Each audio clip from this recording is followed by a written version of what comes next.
सबसे पहले तो thank you for joining us Rupal. Thank और यू मैम। बहुत बहुत कंग्रेचुलेशंस 400 मीटर में एथलेटिक चैंपियनशिप नेशनल्स में गोल्ड लेने के लिए और एशियन चैंपियनशिप में क्वालिफाई करने के लिए।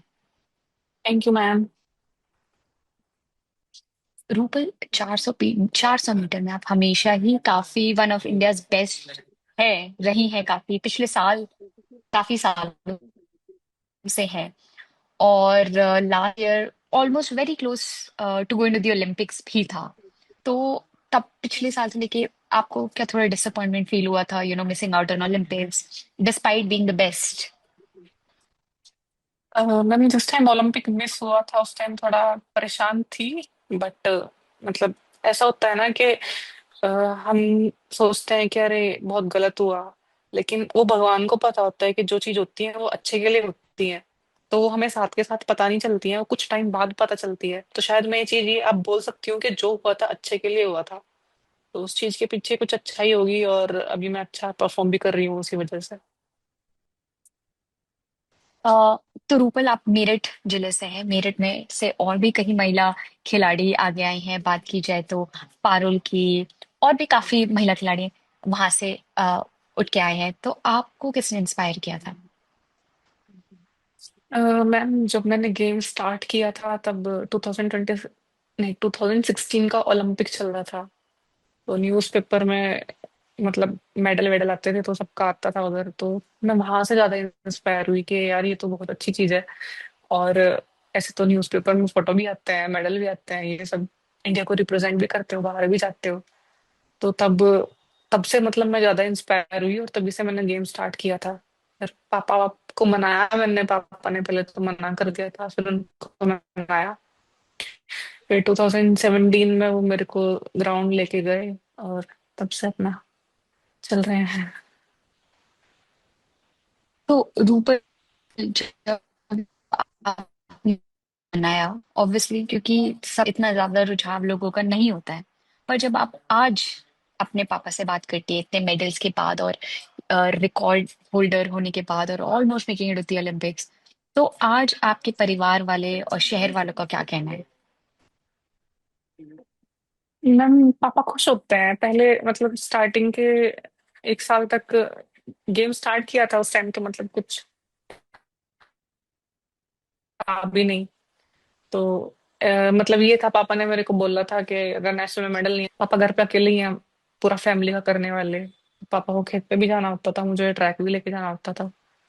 तो मैंने वो चीज अपने माइंड में बिठा ली थी कि नहीं, अगर मेडल नहीं आया तो पापा ग्राउंड नहीं लेके जाएंगे। तो मैंने मेरा पहला नेशनल हुआ, उसमें मैंने अपना सिल्वर मेडल दिया।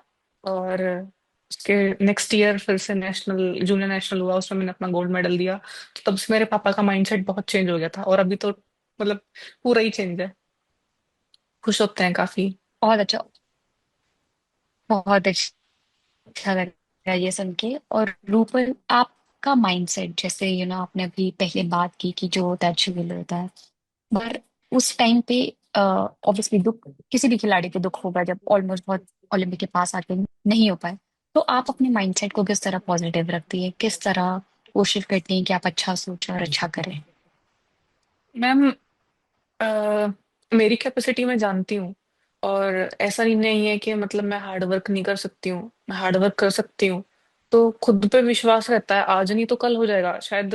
मतलब मैं ये चीज बोल सकती हूँ कि मेरे अंदर पेशेंस है। तो मतलब ऐसा होता है ना, कुछ लोगों के अंदर पेशेंस नहीं होता, वो जल्दबाजी करते हैं। लेकिन मेरे अंदर ऐसा नहीं है, मेरे अंदर बहुत पेशेंस है कि नहीं, टाइम आएगा, मैं उस टाइम का वेट कर लूंगी, मैं वेट कर लूंगी। तो शायद इस वजह से मैं खुद को पॉजिटिव रख पाती हूँ। बहुत ही अच्छा रूपल। और अब एशियन चैंपियनशिप में जब आपने क्वालिफाई कर लिया है, कितना इम्पोर्टेंट है आपके लिए, और क्या किस तरीके से तैयारियां कर रही हैं आप?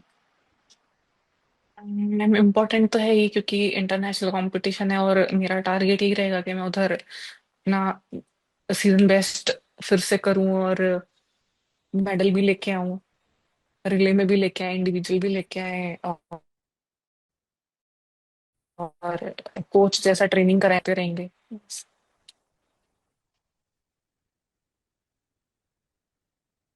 कितने बजे सुबह मैम उठती हैं, आपके कितने बजे ट्रेनिंग जाती मैम हैं? आपकी आवाज नहीं आ रही मुझे।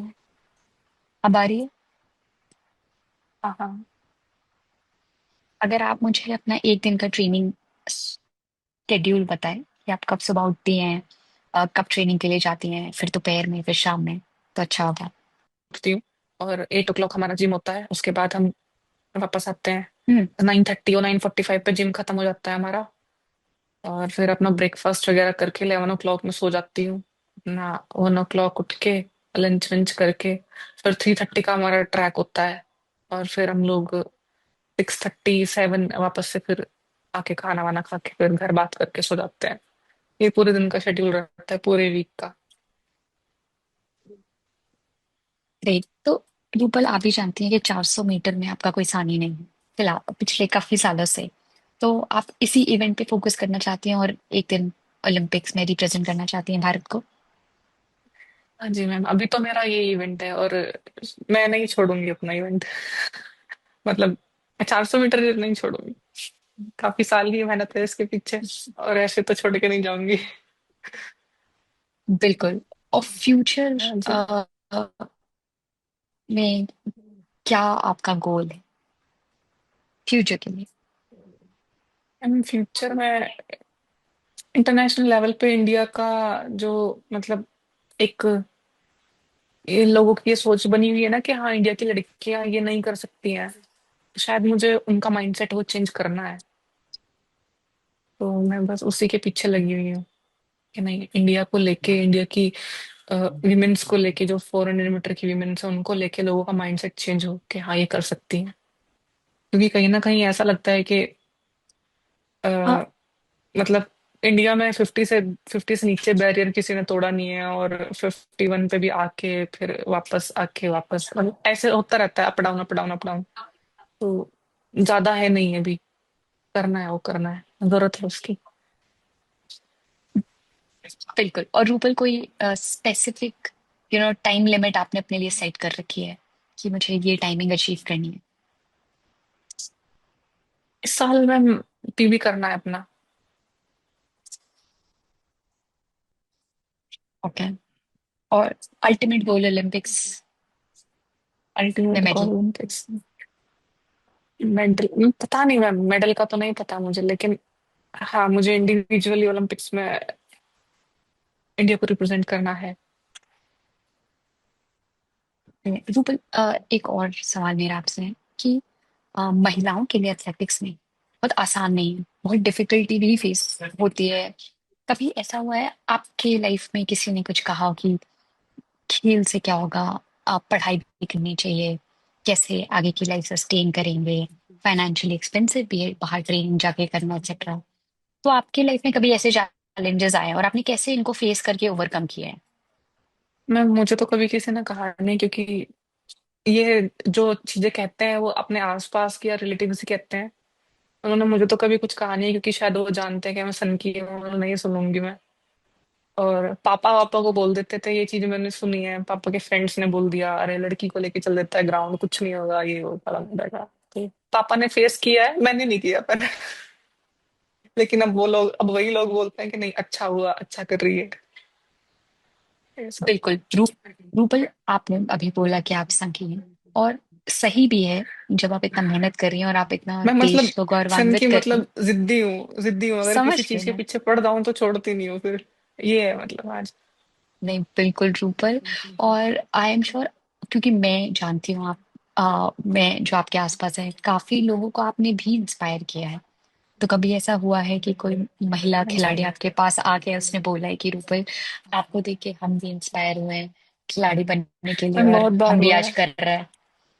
बहुत बार और हुआ है, और कैसा अच्छा लगता है भी आपको? लगता है जब कोई इंस्पायर होता है ना, और लगता है कि हाँ यार मतलब अंदर से ऐसा लगता है कि एक और लड़की को उसके सपनों की उड़ान मिल चुकी है, वो भी अच्छा करेगी। क्योंकि जब शायद एक लड़की गेम स्टार्ट करती है ऐसी कंडीशन में जहाँ कोई उसे परमिशन ना दे, तो उसके पास ना तो पीछे हटने का कोई ऑप्शन होता है, और ना ये होता है कि चलो टाइम पास करना है। तो वो उस फील्ड में अच्छा ही करके निकलेगी, तो अच्छा लगता है। बिल्कुल रूपल, और धन्यवाद आज हमसे बात करने के लिए। Great thank you conversation. Ma'am. And we wish you all the best for thank you Asian ma'am. Championship. Thank you so much ma'am.